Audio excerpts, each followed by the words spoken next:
নমস্কার দর্শকবৃন্দ, বরাক নিউজে আপনাদের স্বাগত জানাচ্ছি। নিয়ে আসলাম আজকে ইম্পর্টেন্ট গুরুত্বপূর্ণ কয়েকটি খবর। ভিডিওটিতে আগে যাওয়ার আগে আপনাদেরকে অনুরোধ করছি দর্শকবৃন্দ, বরাক নিউজকে দয়া করে সাবস্ক্রাইব করে পাশে বেল আইকনটা ক্লিক করে ফেসবুক পেজটাকেও ফলো করে রাখবেন, যাতে যখনই আমরা ভিডিও আপলোড করি সবার আগে নোটিফিকেশন আপনার কাছে যায়। তো চলুন দেখে নেওয়া যাক আজকে ইম্পর্টেন্ট খবরগুলি। হাতিখালে জমিন বিবাদে ভয়ঙ্কর এক ঘটনা। মারধরে একজন স্কুল ছাত্রীর মৃত্যু। 2 দিন ধরে হসপিটালে মৃত্যুর সঙ্গে লড়াই করতে করতে আর বাঁচতে পারলেন না ক্লাস 10-এর ছাত্রী সাদিয়া আক্তার। আইসিইউতে আরও 2 জন অ্যাডমিট হয়েছে বলে জানা গেছে এবং এলাকাতে এই ঘটনা নিয়ে তীব্র উত্তেজনা সৃষ্টি হয়েছে। পুলিশ ইতিমধ্যেই এই ঘটনার রহস্য কি সেটাই ইনভেস্টিগেশন শুরু করেছে এবং কঠোর আইনি ব্যবস্থা গ্রহণ করেছে। গতকাল পাথারকান্দি এবং করিমগঞ্জের আসিমগঞ্জ বাইপাস সড়কে 3টি বাহনের মধ্যে সংঘর্ষের ঘটনা ঘটে। এই ঘটনায় 5 জন গুরুতরভাবে আহত হন। প্রত্যক্ষদর্শীদের মতে হঠাৎ সংঘর্ষের ফলে সড়কে কিছু সময়ের জন্য যান চলাচল ব্যাহত হয়। খবর পেয়ে স্থানীয় মানুষ ও পুলিশ দ্রুত ঘটনাস্থলে পৌঁছে আহতদের উদ্ধার করে নিকটবর্তী হাসপাতালে পাঠায়। দুর্ঘটনার কারণ খতিয়ে দেখা হচ্ছে এবং পুলিশ ঘটনার তদন্ত শুরু করেছে। উত্তরপ্রদেশের শামলি জেলায় এক মর্মান্তিক ঘটনায় এক ব্যক্তি তার স্ত্রী ও 2 নাবালিকা কন্যাকে হত্যার অভিযোগে গ্রেফতার হয়েছে। পুলিশের প্রাথমিক তদন্ত অনুযায়ী স্ত্রীর বোরকা না পরা নিয়ে পারিবারিক বিবাদের জেরেই এই ভয়াবহ ঘটনা ঘটে।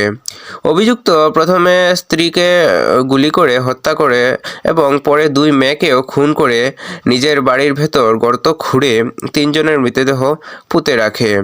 কয়েকদিন ধরে পরিবারটির কোনো খোঁজ না পাওয়ায় আত্মীয়স্বজনের সন্দেহ হলে পুলিশে খবর দেওয়া হয়।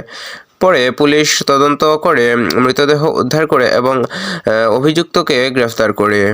এই ঘটনায় দেশ জুড়ে গার্হস্থ্য হিংসা ও তথাকথিত সম্মানজনিত অপরাধ নিয়ে তীব্র প্রতিক্রিয়া সৃষ্টি হয়েছে।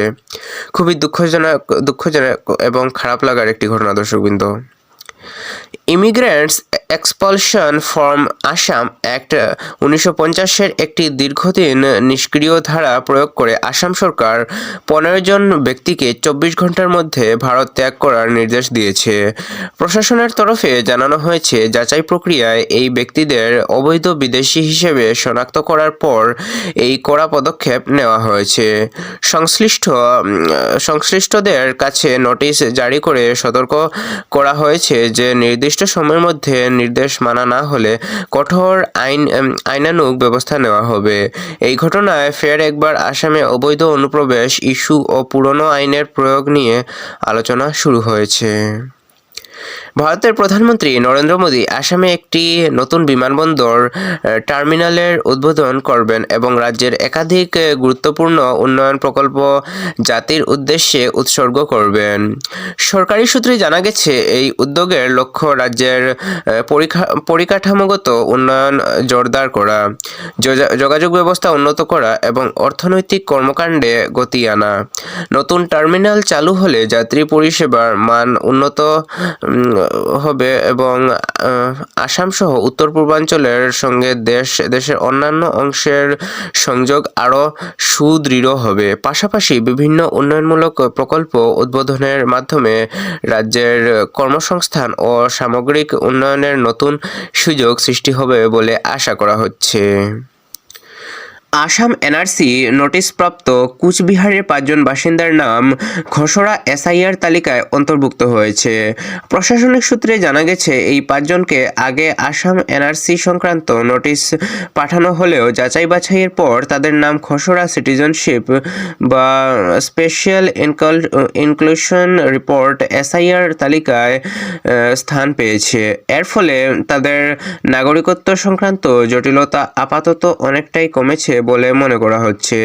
বিষয়টি সামনে আসার পর সংশ্লিষ্ট পরিবারগুলির মধ্যে স্বস্তি ফিরেছে এবং প্রশাসনের তরফে জানানো হচ্ছে, চূড়ান্ত তালিকা প্রকাশের আগেও প্রয়োজন আরও যাচাই প্রক্রিয়া চালানো হবে। তো এগুলো ছিল আজকে ইম্পর্টেন্ট এবং গুরুত্বপূর্ণ কয়েকটি খবর। এগুলোর মধ্যে আপনার সবচাইতে বেশি গুরুত্বপূর্ণ বলে কোনটি মনে হয়েছে কমেন্টে নিশ্চয়ই জানাবেন। এবং চ্যানেলটাকে যদি এখনও সাবস্ক্রাইব না করে থাকেন দয়া করে প্লিজ দর্শক বন্ধু সাবস্ক্রাইব করে রাখুন। আমরা রোজ নতুন নতুন নিউজ আপডেটস নিয়ে আসি আপনাদের জন্য। প্লিজ দয়া করে সাবস্ক্রাইব করে রাখুন এবং ভিডিওটিকে শেয়ার করে দেবেন আপনার কাছের মানুষজনদের কাছে। দেখা হচ্ছে আগামীকাল আরেকটি ভিডিওতে। ততক্ষণের জন্য ভালো থাকুন, সুস্থ থাকুন। জয় হিন্দ।